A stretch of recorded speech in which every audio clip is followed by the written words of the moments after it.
doon naman tayo sa Taipei. Nakakatawa.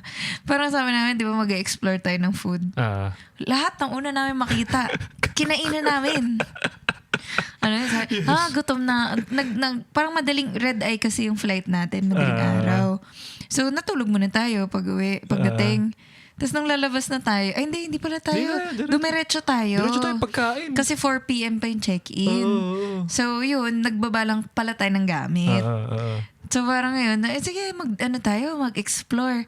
Pagtawid namin, unang restaurant, parang hindi na. Okay yun, no? Kain kagad. Tapos wala sa itinerary. Wala talaga. Ganda nito. Okay Kain dito. agad. Do you have ganyan? Okay. Tapos parang yung one of the sikat din na dishes kasi sa Taiwan is yung beef short ribs. So, nasa list yun. So, si Des, na-check niya kagad. The Dinkwap Show.